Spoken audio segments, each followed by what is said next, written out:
Hello everyone, welcome to my channel software testing world by RS.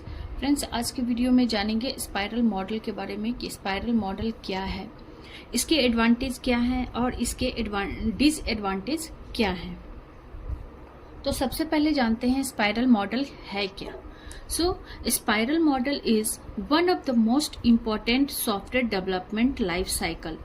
Spiral model क्या है कि एक software development life cycle model है which provides support for risk handling. जो क्या provide करता है कि सपोर्ट प्रोवाइड करता है किस चीज के लिए, रिस्क हैंडलिंग के लिए। In this model the exact number of loops of the spiral is unknown. इस मॉडल में क्या होता है, स्पाइरल से क्या लगता है कि एक लूप, ठीक है, तो लूप के जैसा वर्क करता है। मीन्स जब आप देखेंगे एक डायग्राम के थ्रू मैं डिटेल बताऊंगी तो आप देखेंगे कि उसमें वो एक लूप की तरह वर्क करता है, ठीक है। तो इस मॉडल में क्या होता है कि ये कितने लूप होंगे, कितने स्पाइरल होंगे, ये अननोन होता है। क्यों? क्योंकि ये डिपेंड करता है प्रोजेक्ट बाय प्रोजेक्ट। जैसा प्रोजेक्ट होगा उसके अकॉर्डिंग, मीन्स जैसी नीड होगी उसके अकॉर्डिंग वो लूप बनता है। The exact number of phases needed to develop the product. The exact number of phases needed to develop the product can be varied by the project manager. ये जो phases हैं, जो exact number कितने phases होंगे, ठीक है, means कितने loop होंगे, ये डिपेंड करता है प्रोजेक्ट मैनेजर पे। और ये जो लूप डिपेंड करता है प्रोजेक्ट मैनेजर पे, वो किस चीज पे डिपेंड करता है, प्रोजेक्ट के रिस्क पे, कि जो प्रोजेक्ट हम रेडी कर रहे हैं, मीन्स जो प्रोजेक्ट हम बनाने जा रहे हैं उसमें क्या क्या रिस्क आने वाले हैं जब फाइंड करते हैं, ठीक है। तो उस रिस्क पे डिपेंड करता है कि वो कितना लूप चलेगा, ठीक है, और वो कौन डिसाइड करता है, प्रोजेक्ट मैनेजर। अब जानते हैं कि स्पाइरल मॉडल के कौन कौन से फेज हैं, ठीक है। There are 4 phases, means there are 4 quadrant of spiral model. Spiral model को 4 phases में divide किया गया है, ठीक है। First one is requirement gathering and analysis solution. Second one is risk analysis. Third one is coding testing, and fourth one is review and plan for the next phase. तो अभी मैं आपको एक डायग्राम के थ्रू बताती हूँ कि actual में स्पाइरल मॉडल वर्क कैसे करता है। तो अब हम एक डायग्राम के थ्रू जानते हैं कि स्पाइरल मॉडल एक्चुअल में वर्क कैसे करता है। तो ये देखिए, ये क्या है, ये 4 क्वाड्रेंट है। फर्स्ट वन इज क्या है, रिक्वायरमेंट कलेक्शन और requirement gathering, both are same thing. So requirement collection and requirement analysis means first phase में क्या किया जाता है कि रिक्वायरमेंट को गैदर करके उसको एनालाइज किया जाता है कि एक्चुअल में प्रोजेक्ट क्या है, हमें क्या बनाना है, उसके लिए किस किस चीज की नीड है। जितने भी डॉक्यूमेंट होते हैं वो इस फेज में रेडी की जाती है कि रिक्वायरमेंट क्या है कस्टमर की, ठीक है, उसका सॉल्यूशन ढूंढा जाता है। नेक्स्ट फेज है रिस्क एनालिसिस। रिस्क एनालिसिस में क्या होता है कि जो भी रिक्वायरमेंट गैदर की गई उसको एनालाइज किया गया, ठीक है, जो सॉफ्टवेयर बनाना है, ठीक है। अब उस सॉफ्टवेयर को बनाने में हमें रिस्क क्या क्या आ सकती है जब डेवलपमेंट फेज स्टार्ट होगा, ठीक है। जब डेवलपमेंट स्टार्ट होगा तो फिर उसमें क्या क्या रिस्क आ सकते हैं उसको फाइंड करके उसके सॉल्यूशन को ढूंढा जाता है, ठीक है।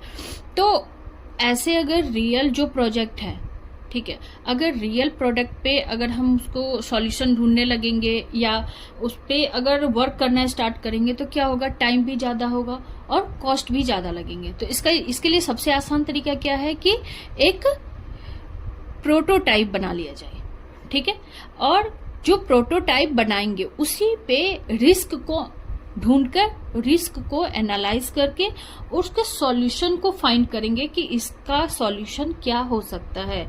जब हमारा डेवलपमेंट प्रोडक्ट का स्टार्ट होगा तो फिर जो रिस्क आएंगे उसका सॉल्यूशन क्या हो सकता है। फिर जब ये डन हो जाता है फिर नेक्स्ट क्वाड्रेंट में फिर क्या होता है कि स्पाइरल मॉडल यूज कर रहे हैं। स्पाइरल मॉडल यूज तभी किया जाता है जिस जगह कोई रिस्क वाली बात हो, ठीक है। जैसे ही कोई रिस्क वाली बात हो तो आप समझ जाओ कि उसमें स्पाइरल मॉडल का यूज करना है। जब सेकेंड फेज डन हो जाता है, देन जो मॉड्यूल है, ठीक है, उसके लिए कोडिंग स्टार्ट हो जाती है। मीन्स डेवलपमेंट फेज अब स्टार्ट होता है, उसके लिए कोडिंग लिखना स्टार्ट हो जाता है, ठीक है। जब कोडिंग हो जाते हैं, उसकी टेस्टिंग हो जाती है, जैसे कि यूनिट टेस्टिंग, ठीक है, ये हो जाती है। उसके बाद टेस्टिंग टीम को सेंड कर दिया जाता है। तो फिर टेस्टिंग टीम क्या करती है, सॉफ्टवेयर को फिर से टेस्ट करती है, ठीक है। जब टेस्टिंग करती है, अगर उसमें कोई भी बग आता है तो फिर वो डेवलपमेंट टीम को क्या करती है, सेंड करती है और बोलती है कि हमने ये बग रेज किया है, ये बग फाइंड किया है, ठीक है। तो फिर डेवलपमेंट टीम क्या करती है, उसको फिक्स करके फिर से टेस्टिंग टीम को देती है, ठीक है। टेस्टिंग टीम क्या करती है, उसको फिर से रीटेस्ट करती है, और अगर वो बग फिक्स हो गया देन ठीक है, अदरवाइज फिर से टेस्टिंग टीम क्या करती है, डेवलपमेंट टीम को देती है। और अगर बग फिक्स हो चुके हैं उसके बाद क्या होता है कि रिव्यू के लिए जाता है, ठीक है। तो फोर्थ फेज में क्या होता है, रिव्यू होता है। जो मॉड्यूल है, जो टेस्ट किया गया है, उसकी रिव्यू होती है। और ये रिव्यू किसके द्वारा होती है, तो ये होती है प्रोजेक्ट मैनेजर के द्वारा और क्लाइंट के द्वारा, ठीक है। कभी कभी क्या होता है, कभी जैसे कि अगर टेस्टिंग डन हो गए, जो भी रिक्वायरमेंट थी कस्टमर की, क्लाइंट की, उसके अकॉर्डिंग टेस्टिंग डन हो चुकी है, बट फिर भी अगर प्रोजेक्ट मैनेजर को ऐसा लगे कि नहीं, कस्टमर जो है हमारा, उसकी रिक्वायरमेंट ये थी, तो इसमें कुछ और चेंजिंग होनी चाहिए, ठीक है। तो फिर क्या होता है, जैसे कि यहां से क्या हो गया, first phase done, second phase done, third phase done, review हो गए। रिव्यू में क्या हुआ, प्रोजेक्ट मैनेजर ये सोचा है कि नहीं, इसमें और भी कुछ चेंजिंग होनी चाहिए, ठीक है। तो एक लूप आ गया ऐसे, ठीक है। ये फिर से स्टार्ट होगा कि अब रिक्वायरमेंट क्या है, क्या क्या होनी चाहिए, अब उसमें अगर जो चेंजेस हुए हैं उसमें क्या रिस्क आ सकते हैं, ठीक है। देन उसके अकॉर्डिंग फिर कोडिंग होगी, टेस्टिंग होगी, या देन फिर रिव्यू होगा, ठीक है। अब रिव्यू हुआ, रिव्यू में प्रोजेक्ट मैनेजर ने बोला कि हाँ, और क्लाइंट ने भी बोला कि हाँ, जैसा मुझे चाहिए वैसा ये बनकर रेडी हो गया। देन उसके बाद क्या होगा कि नेक्स्ट फेज के लिए कि चलो ये मॉड्यूल तो बनकर रेडी हो चुका है, अब नेक्स्ट फेज में हमें क्या करना है, हमें किस चीज की नीड है, नेक्स्ट फेज के लिए हमें किस किस चीज की नीड है, उसकी रिक्वायरमेंट क्या होगी, फिर उसमें रिस्क क्या आएंगे, फिर उसके अकॉर्डिंग कोडिंग होगी, प्रोटोटाइप बनाकर वो देखेंगे कि क्या रिस्क आ सकते हैं, उसका सॉल्यूशन क्या है, फिर उसकी कोडिंग होगी और फिर टेस्टिंग होगी। और इस बार टेस्टिंग में क्या होगा कि ये जो फर्स्ट मॉड्यूल बन के रेडी हुआ था, ठीक है, ये जो फर्स्ट मॉड्यूल बनकर रेडी हुआ और अभी जो रिसेंट मॉड्यूल बनकर रेडी हुआ, ठीक है, दोनों को इंटीग्रेट किया जाएगा। जैसे एक मॉड्यूल बनकर रेडी हो गया, ठीक है, अब ये दूसरा मॉड्यूल बनकर रेडी हो गया, ठीक है, उसके रिव्यू हो गए और ये दोनों डन हो गए। तो इसमें क्या होता है, ये जब बनकर रेडी हो गया तो फर्स्ट मॉड्यूल, ठीक है, और सेकेंड मॉड्यूल दोनों को इंटीग्रेट किया जाएगा कि दोनों इंटीग्रेट हो रहा है नहीं। फॉर एग्जांपल जैसे जीमेल का ले लेते हैं, ठीक है, उसमें क्या होता है, एक मॉड्यूल जैसे कंपोज हो गया, ठीक है, कंपोज में हम क्या करते हैं कि मेल को सेंड करते हैं किसी को।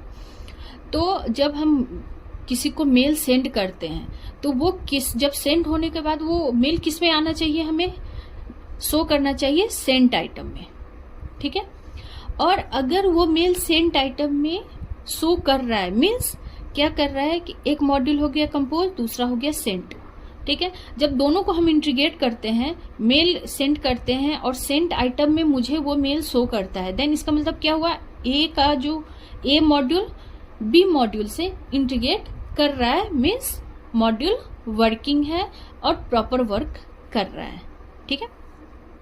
फिर उसमें क्या होता है कि ये टेस्टिंग हो गई, उसके बाद फिर से रिव्यू किया जाता है, किसके द्वारा, प्रोजेक्ट मैनेजर के द्वारा और क्लाइंट के द्वारा। और इस बार अगर प्रोजेक्ट मैनेजर को लगता है कि हाँ ये सही है, क्लाइंट भी सेटिस्फाई है कि हाँ हमारी जो रिक्वायरमेंट थे उसके अकॉर्डिंग ये वर्किंग है, मीन्स जो हमारी रिक्वायरमेंट थी उसी के अकॉर्डिंग सॉफ्टवेयर बनकर रेडी हुआ है। ठीक है, अब क्या होगा, ये तो 2 लूप चल गए, अगर फिर सेटिस्फाई हो चुके, अब ये तीसरा ये जो लूप चल रहा है ये दूसरे फेज के लिए, मीन्स दूसरे मॉड्यूल के लिए चल रहा है। क्यों? क्योंकि यहाँ सेटिस्फाई हो चुका है customer.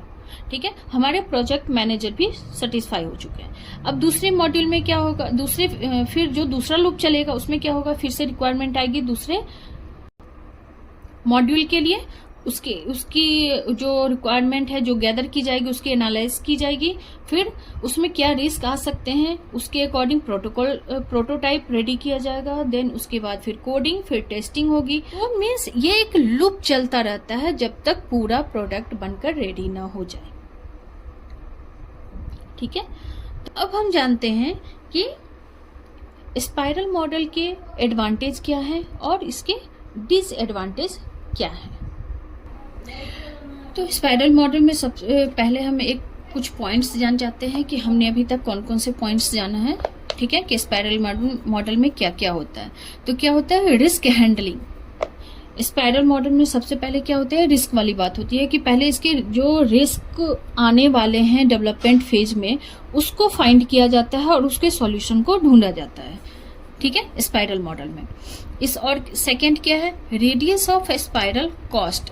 Radius of spiral cost इसलिए होगा जैसे कि एक स्पाइरल चल रहा है। ठीक है, तो अगर जैसे कि यहाँ स्टार्ट हुआ, ठीक है, गैदर हुआ, फिर रिस्क एनालिसिस डन हुए, कोडिंग टेस्टिंग हो गया, फिर रिव्यू, और यहाँ पे फिर से अगर प्रोडक्ट मैनेजर जो प्रोजेक्ट मैनेजर होते हैं और जो क्लाइंट होंगे वो सेटिस्फाई नहीं हुए तो फिर से ये लूप चलेगा। तो इससे क्या होगा, इसमें कॉस्ट ज्यादा लगेगा। ठीक है, मीन्स कहने का मतलब है कि जैसे जैसे रेडियस ज्यादा होता जाएगा कॉस्ट ज्यादा लगेगा, ऑब्वियस सी बात है। ठीक है, नेक्स्ट क्या है कि मेटा मॉडल। ये एक इंपॉर्टेंट क्वेश्चन भी आता है कि स्पाइरल मॉडल को मेटा मॉडल भी क्यों कहा जाता है। तो इसमें क्यों कहा जाता है, क्योंकि इसमें ना मल्टीपल मॉडल्स हैं। ठीक है, जैसे कि वाटरफॉल मॉडल। वाटरफॉल मॉडल में क्या होता है कि step by step one phase complete होने के बाद दूसरा फेज आता है, दूसरे फेज के बाद तीसरा फेज। ठीक है, और इसमें इटरेटिव भी है। कैसे, तो मतलब इसमें क्या है, फीडबैक वाला फंडा है कि चलो ठीक है, अगर टेस्टिंग में अगर कोई भी बग रेज हो रहे हैं, ठीक है, तो डेवलपमेंट टीम को या आप डिजाइनिंग टीम को आप बोल सकते हैं कि इसमें कुछ प्रॉब्लम है, तो क्या करती है डेवलपमेंट टीम उसको फिक्स कर लेती है। तो फीडबैक वाला भी फंडा है। इसमें क्या है, प्रोटोटाइप भी है कि आप डायरेक्ट, ऐसा नहीं है कि जो आपका प्रोजेक्ट है, प्रोडक्ट है, उसी पे आप रिस्क को आप फाइंड कीजिए और उसके सॉल्यूशन को ढूंढिए। तो उसका सबसे आसान सा फंडा क्या है कि प्रोटोटाइप बनाकर आप रेडी कर लीजिए। तो इसमें क्या है, मल्टीपल मॉडल है, तो इसीलिए कहा जाता है इसको मेटा मॉडल भी कहा जाता है। किसको, स्पाइरल मॉडल को मेटा मॉडल भी कहा जाता है। अब हम जानते हैं कि स्पाइरल मॉडल के एडवांटेज क्या है। एडवांटेज क्या है कि risk handling. Risk handling means development phase के पहले ही जो भी रिस्क आने वाले हैं उसको फाइंड करके उसके सॉल्यूशन को ढूंढ लिया जाता है। ठीक है, लार्ज प्रोजेक्ट। स्पाइरल मॉडल का यूज स्मॉल प्रोजेक्ट में नहीं किया जाता है, इसका यूज जो होता है लार्ज प्रोजेक्ट में किया जाता है, जैसे लाइक इसरो, नासा, इन सब के जो प्रोजेक्ट होते हैं उसमें स्पाइरल मॉडल का यूज किया जाता है। तो ये इसका यूज क्या करते हैं, लार्ज प्रोजेक्ट में करते हैं। कस्टमर सेटिस्फैक्शन, ऑब्वियस सी बात है, हमने बताया था कि जो 4th क्वाड्रेंट आता है उसमें रिव्यू होते हैं, और रिव्यू किसके द्वारा की जाती है, प्रोजेक्ट मैनेजर एंड क्लाइंट के द्वारा। मीन्स जब क्लाइंट कस्टमर हमारा सेटिस्फाई हो जाता है तभी वो नेक्स्ट फेज के लिए मूव करते हैं। तो इसमें क्या हो जाता है, कस्टमर सेटिस्फैक्शन भी हो जाती है। Then iterative and incremental model. अब इसमें इंक्रीमेंटल का मतलब क्या हुआ, इंक्रीमेंटल का मतलब हुआ कि इंक्रीमेंट करते हुए प्रोडक्ट को, सॉफ्टवेयर को बनाया जाता है कि पहले एक मॉडल बनाया गया, फिर दूसरा मॉडल बनाया गया। ठीक है, तो उसमें क्या होता है, इंक्रीमेंट हो रहा है, इसीलिए इसको इंक्रीमेंटल और इटरेटिव मॉडल का कॉम्बिनेशन भी कहा जाता है। कहीं कहीं आप देखेंगे कि वाटरफॉल मॉडल और इटरेटिव मॉडल का बोला जाता है, तो कहीं पे आपको इटरेटिव और इंक्रीमेंटल मीन्स ये यूज किया जाता है। और नेक्स्ट क्या है, improve communication and quality. Obvious सी बात है, क्लाइंट के साथ कम्युनिकेट किया जाता है और उसके अकॉर्डिंग जब क्लाइंट सेटिस्फाई होते हैं, ठीक है, तभी वो नेक्स्ट फेज और नेक्स्ट मॉड्यूल के लिए मूव करते हैं, तो उसमें क्वालिटी भी आती है और कम्युनिकेशन भी इम्प्रूव होता है। अब जानते हैं कि इसके डिसएडवांटेज क्या है। तो स्पाइरल मॉडल के डिसएडवांटेज क्या है कि इसका जो यूज है कॉम्प्लेक्स, मीन्स स्पाइरल मॉडल का यूज हम स्मॉल प्रोजेक्ट में नहीं कर सकते हैं, इसका यूज लार्ज प्रोजेक्ट में किया जाता है, ठीक है, कॉम्प्लेक्स प्रोजेक्ट में किया जाता है। एक्सपेंसिव होता है, क्यों? क्योंकि ये जब तक ये जो स्पाइरल चलते रहते हैं, जब तक कस्टमर और प्रोजेक्ट मैनेजर सेटिस्फाई नहीं होंगे तब तक ये स्पाइरल चलता रहता है। तो ऑब्वियस सी बात है, जितने इसके रेडियस बढ़ते जाएंगे, स्पाइरल बढ़ते जाएंगे, तो ये कॉस्टली होगा ही और इसके एक्सपेंसिव होगा, ठीक है। Too much dependability on risk analysis, इसमें रिस्क पे ज्यादा डिपेंड किया जाता है, ठीक है। नेक्स्ट क्या है? Difficulty in time management. इसमें क्या है कि टाइम मैनेजमेंट में डिफिकल्टी इसलिए होती है क्योंकि एक लूप चल गया, ठीक है, टेस्टिंग टीम क्या की, टेस्ट कर ली, ठीक है, टेस्टिंग टीम टेस्ट कर ली कि चलो ठीक है हो गया मेरे अकॉर्डिंग, लेकिन जब तक प्रोजेक्ट मैनेजर और क्लाइंट सेटिस्फाई नहीं होता है तो फिर इसका लूप फिर से चलेगा, ठीक है। तो ये कहना मुश्किल होता है कि ये कब तक खत्म होगा। क्यों? क्योंकि जब तक ये पूरा बग फ्री नहीं हो जाते हैं, प्रोजेक्ट मैनेजर सेटिस्फाई नहीं हो जाता, क्लाइंट सेटिस्फाई नहीं हो जाता, तब तक ये लूप चलता रहता है। तो इसीलिए इसमें थोड़ा टाइम को मैनेजमेंट करने में डिफिकल्टी होती है। और ये क्या है? टाइम कंज्यूमिंग, ये थोड़ा टाइम भी कंज्यूम करता है। क्यों? क्योंकि इसके लूप चलते रहते हैं जब तक सेटिस्फेक्शन ना हो। तो आज हमने जाना कि स्पाइरल मॉडल क्या है, उसके एडवांटेज क्या है, उसके डिसएडवांटेज क्या है, स्पाइरल मॉडल में कौन कौन से फेज हैं और उसका क्या यूज है, उस फेज में क्या क्या होता है, ठीक है। तो आपको हमारा आज का वीडियो कैसा लगा हमें कमेंट बॉक्स में जरूर बताइए। वीडियो अच्छी लगी हो तो लाइक, शेयर और चैनल को सब्सक्राइब कर दीजिए। Thank you.